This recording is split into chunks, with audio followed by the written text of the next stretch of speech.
Hi friends, it's Mrs. Moreno, and today we are reading the book Binny's Diwali. All right, let's get started. Binny's Diwali.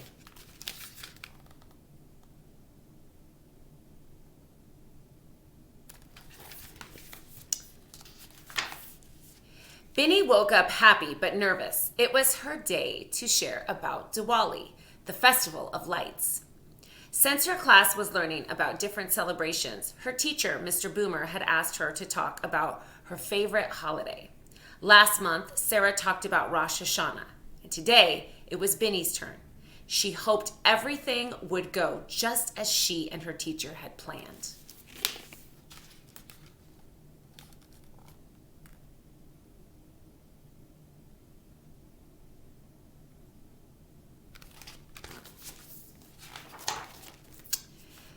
Binny started getting ready for school. She smiled as she noticed the Indian outfit Mom and Dad had laid on her chair. Maybe it was the perfect day to wear her new blue suede shoes for good luck. Binny turned around and got a glimpse of her mom looking so beautiful in the bright red silk sari Dad had bought her for Diwali. So here is a picture of Binny's mom in her beautiful sari. And then over here, there's a picture of Binny getting ready for school.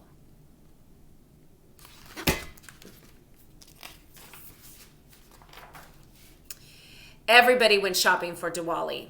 Kids got new clothes and toys. Parents bought each other jewelry, and friends exchanged gift baskets filled with cakes and sweets and nuts.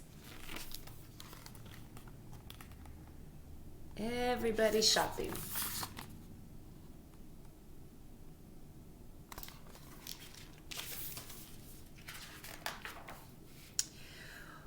Wearing her new clothes, Binny ran downstairs for breakfast. Instead of cereal, Mom and Dad had a treat for her. Warm jalebis, orange discs of sweetness that melted in her mouth when she bit into them, and soft milky peras that crumbled in her mouth and made her lick her lips. Dad quickly packed the rest for her class. May the words you speak today be as sweet as jalebis and as soft as peras, he said. So here they are eating jalebis and peras. Jalebis is like an orange sweet pancake. That's what it said when I looked it up on the internet, because I have never had one, although they sound delicious. Mom drove Binny to school. Remember to tell them about the oil lamps, she told Binny as she kissed her goodbye. Good luck, Bin. You will do great. After morning circle time, Mr. Boomer called Binny's name. But when she stood before the class, a terrible thing began to happen. Suddenly, she felt so shy and scared, her mind went blank. So here's a picture of Binny and her mom. And then here's a picture of poor Binny getting up, getting ready to present to the class, but forgetting everything. She must feel really scared and nervous. Some children began to giggle. Others fidgeted, not knowing what to do. Today is Diwali, Binny said nervously. Diwahoo? Yelled Tommy. The teacher stood up and gave the sign for quiet. Binny did want to share her favorite holiday with her friends, but she couldn't find the words. Mr. Boomer put a kindly hand on her shoulder. Take a deep breath, he whispered. I know that you can do this. So here's Tommy making fun of Binny, not very nice. And then here's Mr. Boomer reassuring her that she can do it.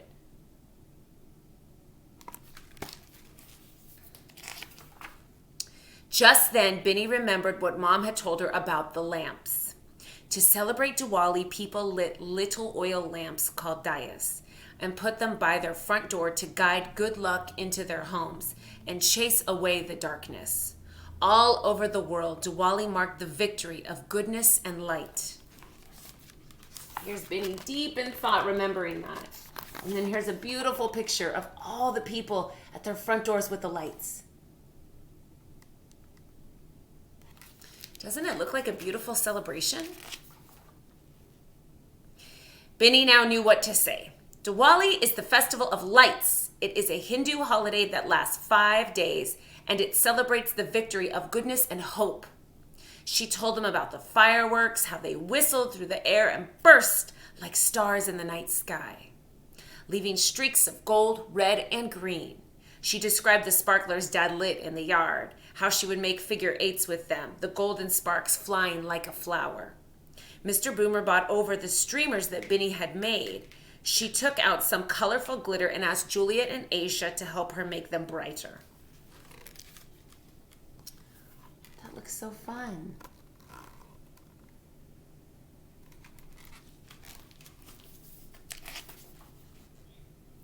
The class gathered around Mr. Boomer's desk as Binny handed him a tiny electrical clay dia. The teacher turned it on. The small flickering light looked so pretty that all the children oohed and ahed. There's the dia with its small light.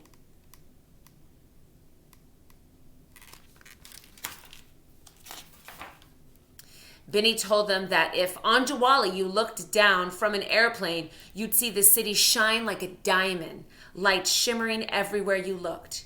She made them close their eyes and imagine a dark sky with a million twinkling stars. Diwali is a magical time for children everywhere. Oh, that looks so beautiful. Look at all those beautiful fireworks and everybody celebrating.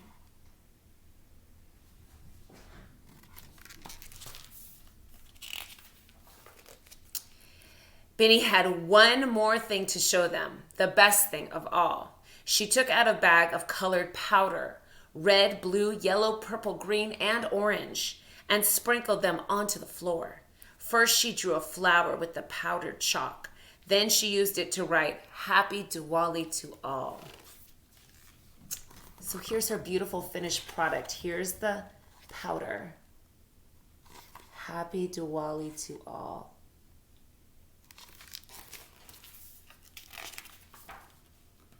The children started clapping. Binny went to her desk, and out came the box of pettas and jalebis, one for each student in the class, and for Mr. Boomer, too. They ate every last crumb of the sweets and smacked their lips in delight.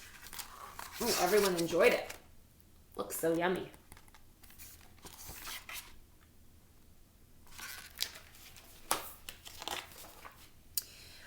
Romeo raised his hand. "How many festivals are there in the world?" he asked. Binny smiled.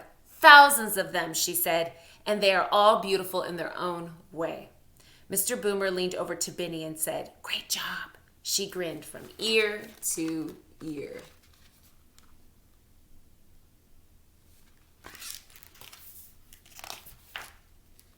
Binny walked home that day celebrating her own victory of goodness and light. The spirit of Diwali was real. The story of the oil lamps had chased away her own fears. Everyone loved Diwali, this wonderful festival of lights.